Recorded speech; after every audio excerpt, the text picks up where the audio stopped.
નમસ્કાર જય માતાજી ખેડૂત મિત્રો, હું છું રાજપરા સંજય અને મિત્રો આજે તમારી માટે લઈને આવી ગયો છું મિત્રો ફરીવાર મિત્રો જે આપણા રીંગણની ખેતી છે. તો મિત્રો એમનો એક વિડીયો. તો મિત્રો અત્યારે શું છે પ્રોબ્લેમ મિત્રો, મોસ્ટ ઓફલી ખેડૂતોનો એવો પ્રોબ્લેમ છે કે છોડની અંદર ઝુમરાઈ જવાનો પ્રશ્ન ખૂબ એવો વધી રહ્યો છે. તો એમની માટે શું કરવું જોઈએ એમ, અને ઘણા ખેડૂતો એમ કહે છે કે અમને એગ્રોવાળાએ આ દવાનું સલાહ આપી છે કે આ દવા તમે વાપરો તો તમારે વાયરસ ટૂંકમાં નથી આવતો એમ. તો મિત્રો આજનો આ વિડીયો આપણો એ જ છે કે તમે વિડીયો એન્ડ સુધી જોતા રહેજો, એટલે તમને વિડીયોની અંદર બધી જ માહિતી મળી જશે કે રીંગણીની અંદર તમારે વાયરસ આવી જાય તો શું કરવું જોઈએ, અથવા તો વાયરસ પહેલાં શું કરવું જોઈએ એમ. તો મિત્રો વિડીયોને કન્ટિન્યુ બન્યા રહેજો, અને હજી જો તમે અમારી યુટ્યુબ ચેનલને સબસ્ક્રાઈબ ન કરી હોય તો જલ્દીથી સબસ્ક્રાઈબ કરી નાખો. વિડીયો પસંદ આવે તો લાઇક કરજો, અને જો તમારા કોઈ રીંગણી વાવતા ખેડૂતો હોય તમારા મિત્રો તો એમને શેર કરજો, કારણ કે એમને પણ આ માહિતી મળી જાય. તો મિત્રો વિડીયોની શરૂઆત કરતાં પહેલાં તમને એક નાની એવી જાહેરાત આપવાની છે. શું તમે રીંગણીની ખેતી કરો છો? શું તમે મરચીની ખેતી કરો છો? શું તમે ટામેટાની ખેતી કરો છો? શું તમે ફૂલની ખેતી કરો છો? શું તમે કોબીસની ખેતી કરો છો? શું તમે ફુલાવરની ખેતી કરો છો? તો મિત્રો બધી જ વેરાયટીના રોપા આપણી નર્સરીની અંદર મિત્રો અવેલેબલ છે. તો જો મિત્રો તમે રીંગણી, મરચી, ટામેટી, કોબીસ, ફુલાવર એવી રીતના મિત્રો, અથવા તો મેરીગોલ્ડ છે, તો મિત્રો ગમે તે શાકભાજીની મિત્રો ખેતી કરવા માગતા હોય તો મિત્રો આપણી આ બજરંગ નર્સરીની અંદર મિત્રો તમામ પ્રકારની મિત્રો વેરાયટીના રોપા તમને બુકિંગથી અથવા તો મિત્રો હાજર સ્ટોકની અંદર મળી રહેશે. તો મિત્રો તમે જે સ્ક્રીન ઉપર નંબર બતાવેલો છે એ નંબર ઉપર કોલ કરી મિત્રો તમે રોપા લઈ શકો છો. તો સાથે સાથે મિત્રો વાત કરી દઉં કે જો તમે સબસિડીના ફોર્મ ભરવા માગતા હોય તો આપણી આ નર્સરીના બિલ તમારે ચાલશે. મિત્રો NSB અપ્રુવલ નર્સરી છે. અને બીજી વાત કરી દઉં તો તમને મિત્રો આપણી નર્સરીથી વિશ્વાસપાત્ર રોપા મળી રહેશે. વધારેની માહિતી માટે તમને જે સ્ક્રીન ઉપર નંબર બતાવેલો છે એ નંબર ઉપર કોલ કરી માહિતી લઈ શકો છો. મિત્રો સૌપ્રથમ શરૂઆત આપણે કરી દઈએ તો મિત્રો રીંગણીની અંદર વાયરસ આવવાનું કોઈ મિત્રો હજી સુધી વૈજ્ઞાનિકો અથવા તો એગ્રોવાળા કે કોઈ નર્સરીવાળા કે કોઈ ખેડૂતો મિત્રો એમનું સોલ્યુશન કોઈ લાવી શક્યા નથી કે આ વાયરસ શેના કારણે આવે છે એમ. તો જો મિત્રો તમારા છોડની અંદર તમે જે વાવેતર કર્યું છે એમની અંદર જો વાયરસ આવતો હોય તો નો તમે એગ્રોવાળાનો ફોલ્ટ કાઢી શકો, કે નો તમે બિયારણનો, કે નો અથવા તો તમે નર્સરીવાળાનો.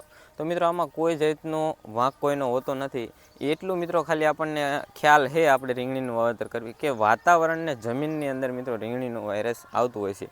હવે આપણે જમીનની વાત કરીએ ને તો મિત્રો જમીનની અંદર પણ આપણે ન કહીએ કે હવે આ જ છે આપણે જે આ પ્લાન્ટ છે આની અંદર જો કદાચ વાયરસ આવી ગયો ને આના પછી જો મિત્રો આપણે બીજો અહીંયા પ્લાન્ટ રોપી દઈએ તો મિત્રો એમાં વાયરસ નથી આવતો.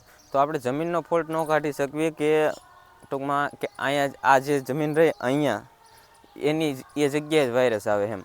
તો મિત્રો આપણે આની અંદર જમીનનો પણ ફોલ્ટ નહીં, આપણે વાતાવરણલક્ષી કદાચ એ રોગ હોઈ શકતો હોય છે. અને એમાં શું થતું હોય છે, વાયરસ આવે એટલે એક તો પાન ઝીણા ઝીણા થઈ જાય, તમે ફોટો બાજુમાં જોઈ શકતા છો. બીજા નંબરે શું થાય છે કે એમાં રીંગણું નથી બેસતું, અથવા તો રીંગણું બેસે તો હાવ નહીંવત ટૂંકમાં થોડુંક જ બેસતું હોય છે. આખા છોડની અંદર ટૂંકમાં 5 રીંગણા તમે એન્ડ સુધીમાં તોડી શકો એમ. અથવા તો જો નાના ટૂંકમાં તમારે સ્ટાર્ટિંગના સ્ટેજમાં જો વાયરસ આવી ગયું હોય તો તમે એમાંથી રીંગણું જ નથી લઈ શકતા. તો મિત્રો હવે એમની અંદર વાત કરી દઉં તો તમારે જો વાયરસ આવી ગયો તો શું કરવું એમ. તો ઘણા ખેડૂતો એવું કહેતા હોય છે કે અમને અમારા એગ્રોવાળાએ આ દવા કીધી કે તમે આ છાંટો એટલે વાયરસ સરખો થઈ જશે. તો જો મિત્રો તમારો છોડ ઝુમરાઈ ગયો એટલે કે વાયરસ આવી ગયું છે તો એ તમારો છોડ સારો નથી થવાનો. ખોટે ખોટો એમાં કોઈ જાતનો ખર્ચો કરતા નહીં. અને જો કોઈ કરીને બતાવે તો મિત્રો મને કહેજો, આપણે વાયરસ આવી જાય છે અમુક છોડમાં તો આપણે એ દવાનો ઉપયોગ કરશું. પણ મારા ખ્યાલ મુજબ મિત્રો કોઈ એવી હજી એગ્રોવાળા દવા નથી બનાવી શક્યા કે પ્લાન્ટની અંદર વાયરસ ન આવે એમ. તો મિત્રો કોઈ ખોટા એવા ખર્ચા ન કરતા. અને બીજા નંબરની વાત કરી દઉં તો વાયરસ આવ્યા પછી શું કરે છે, ઘણા ખેડૂતો એમાં જેમ તે મોટા મોટા અખતરા કરતા હોય છે કે આ દવા છાંટે ને ઓલી દવા. તો મિત્રો એવા ખોટા ખર્ચા ન કરતા. અને બીજા નંબરે વાત કરી દઉં તો વાયરસ આવ્યા પહેલાં હવે આ કોઈ આપણે સોલ્યુશન એનું નથી દીધું, પણ આપણે એવી ટ્રાય કરવી છે અને ઓછું થાય છે એવી વાત કહીએ કે.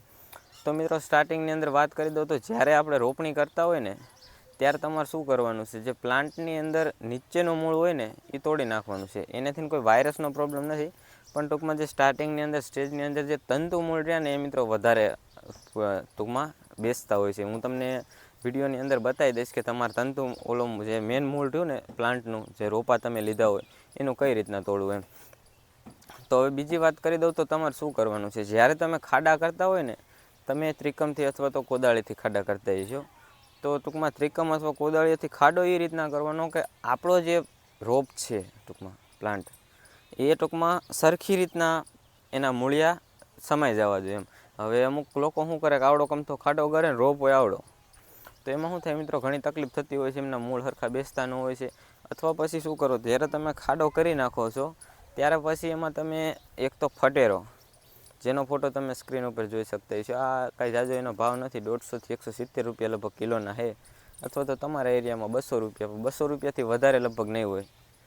અને એના સિવાય શું કરો મિત્રો, તમે હ્યુમિક, આ બંનેને ટૂંકમાં એકું ખાડા દીઠ એકું સમસી નાખી દો. એના કારણે શું થશે કે જે તમે પ્લાન્ટ રોપ્યો ને એમાં સ્ટાર્ટિંગની અંદર જ તમારા નવા મૂળ ચાલુ થઈ જશે. અને એના કારણે મિત્રો શું થશે, તમારે ઝડપી વિકાસ છોડનો થશે. અને એના લીધે મિત્રો તમને થોડુંક પ્રોડક્શન મળી જશે. કદાચ જો તમારી જમીનની અંદર વાયરસ આવ્યો હોય તો મિત્રો તમારો ઝડપી વિકાસના કારણે થોડોક બેનિફિટ વધારે મળી જશે એમ. હવે એના સિવાય શું કરો મિત્રો, સોંપીને 10 દિવસ જેવું થયું હોય ને તો એગ્રીલેન્ડનું માઇકોરાજા અને દાવ કંપનીનું હ્યુમિસિલ અથવા તો કોઈ બી હ્યુમિકનાટ મિત્રો 2 આપી દો. પાણી ભેગું નથી છોડવાનું, કાં પંપેથી ને કાં મિત્રો ડોલે એક ડબલું ટોકમાં ફેંકી દો. આમ જે મારી રીંગણી ઊભી છે ને મિત્રો, એમાં આપણે પ્રોપર મિત્રો આપણે આનું ટૂંકમાં નિરીક્ષણ કર્યું છે કે ટુવા દેવાથી શું ફાયદો થાય એમ.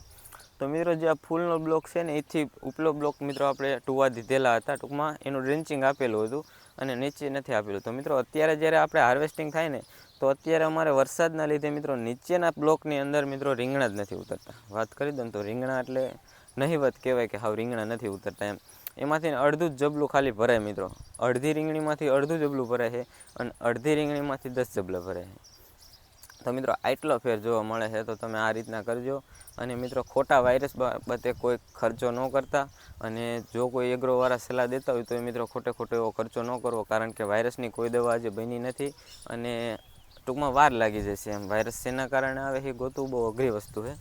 તો આજના વિડીયોમાં એટલું જ. જય હિન્દ, જય ભારત.